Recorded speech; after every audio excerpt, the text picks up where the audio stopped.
parlera, plus de 200 salariés. Si je vous dis que c'est l'héritière d'une longue dynastie dans la gastronomie, avec chaque génération 3 étoiles au guide Michelin, si je vous dis que c'est la seule femme française triplement étoilée au guide Michelin, je vous demande d'accueillir Anne-Sophie Pic. Anne-Sophie Pic, exceptionnelle chef.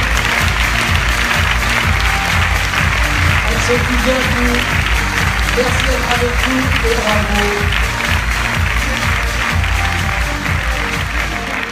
Merci d'être avec nous, Anne-Sophie. Alors, on va avoir le plaisir de vous entendre parce que vous allez avoir une interview ici sur scène. Mais avant, même si bien sûr on vous connaît déjà bien, je propose de découvrir un très court portrait d'Anne-Sophie et ensuite place à l'interview.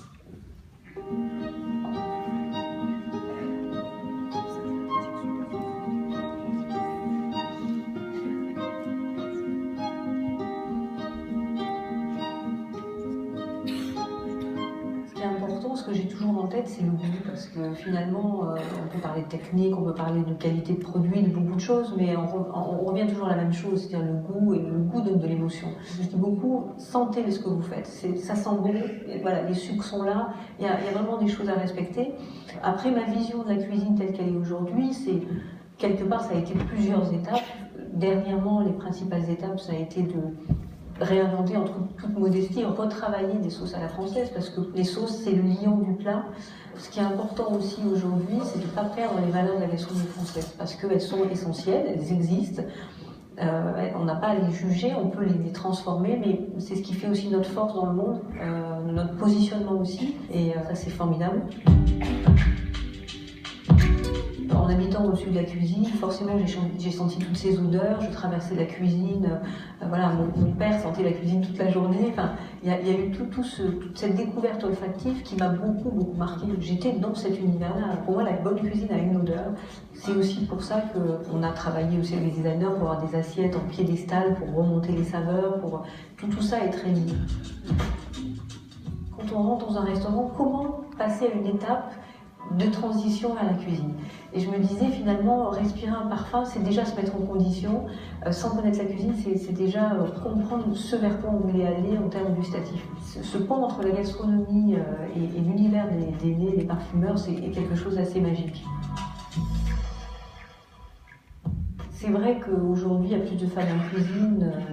Je pense que c'est normal, c'est dans un développement logique, et je dirais même que c'est pas normal avant qu'il y ait aussi peu de femmes. Donc on revient à une normalité plutôt positive. Et puis en plus, je pense que les hommes aussi ont compris l'intérêt pour eux de travailler avec des femmes. C'est-à-dire qu'il y a une complémentarité qui s'opère en cuisine qui est totale. La cuisine s'est beaucoup féminisée. Même faite et chroniquée par des hommes, la cuisine s'est féminisée.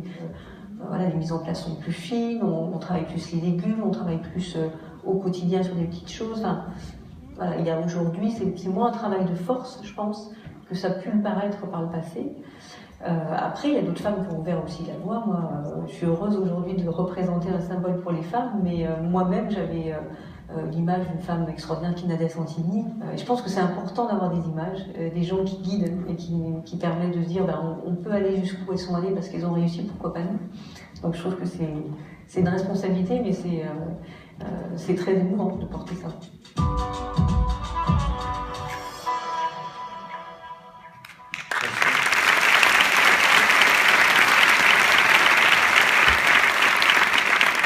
Bonsoir Anne-Sophie Pic. Est-ce que je peux me permettre de donner quelques exemples?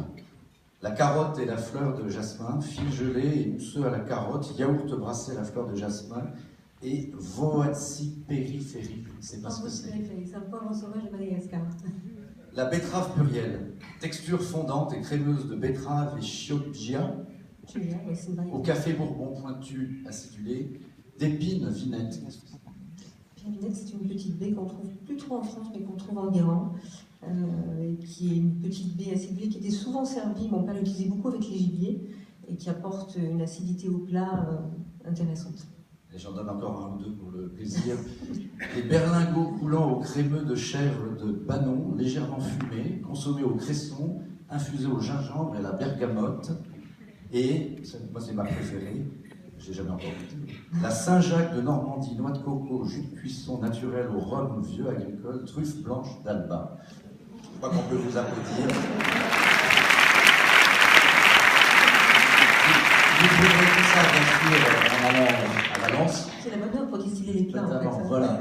Ce que je voulais dire par là, c'est au travers de ces saveurs, parce que je crois que votre cuisine, c'est ce que vous en dites, sentez ce que vous faites, c'est le respect de la saveur, c'est la simplicité, et en même temps, tel que je le dis, si je devais le faire, tant comme qui aime la cuisine, ça serait assez compliqué. Cette cuisine, c'est une cuisine féminine que vous voulez incarner particulièrement.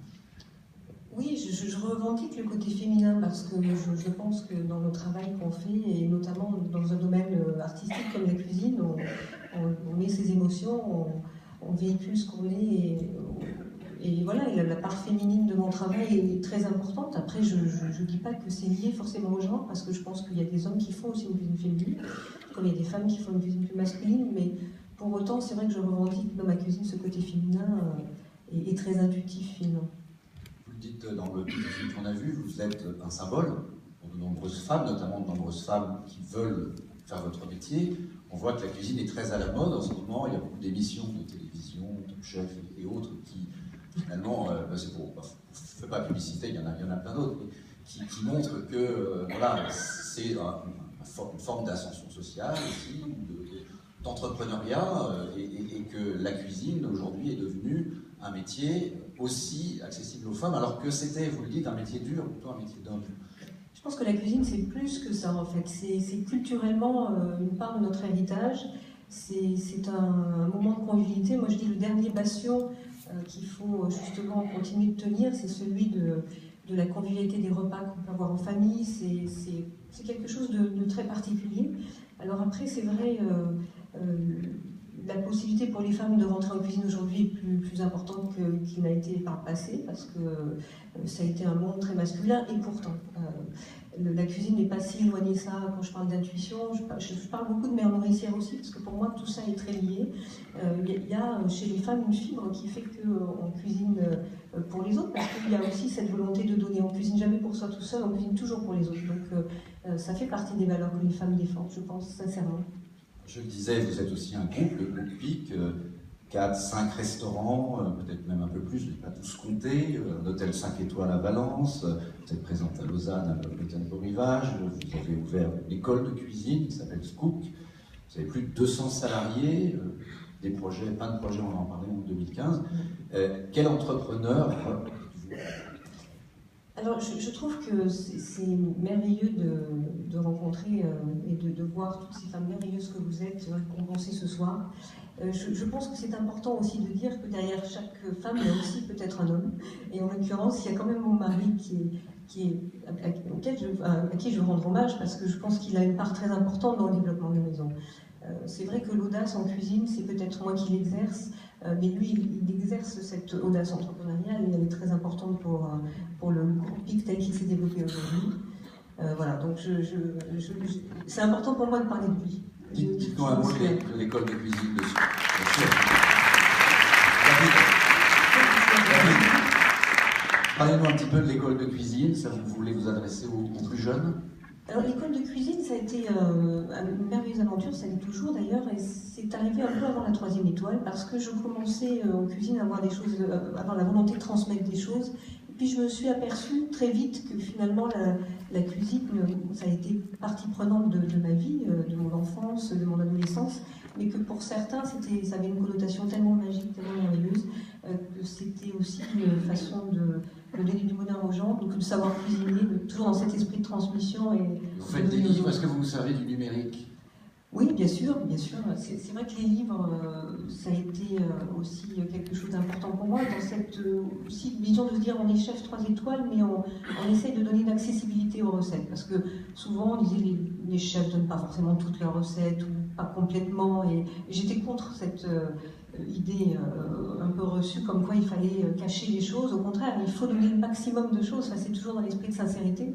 Et voilà, c'est ce qu'on a voulu faire avec les livres de cuisine, avec les pas à pas, pour expliquer les choses clairement. Il nous reste 2 minutes avant de repasser la parole à Stéphane, qui doit s'impatienter en coulisses. Les projets 2015 à New York, à l'automne 2015, le Met Café, 510 Madison, quelle adresse? Voilà, il y aura 2 restaurants, dans le Met Café et la Dame de Pique. C'est vrai, c'est une adresse magnifique. J'ai beaucoup hésité avant de dire oui. Après, on ne peut pas refuser un développement comme celui-ci à New York, c'est magique. Donc, on est parti dans un an pour une belle aventure. Oui, une belle aventure, un sacré investissement. Allez, pour le dessert, avant de repasser la parole.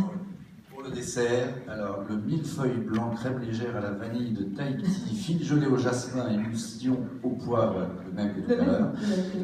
Et le thé, parce que ça c'est une spécialité, le thé sencha et le géranium rosa dans l'esprit d'un vacherin crème légère au géranium rosa, odorant, glace, gingembre et thé sencha, cœur coulant, passion vangue.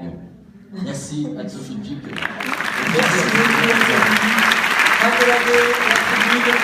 vous retrouverez Anne-Sophie Pic, bien sûr, au cocktail tout à l'heure.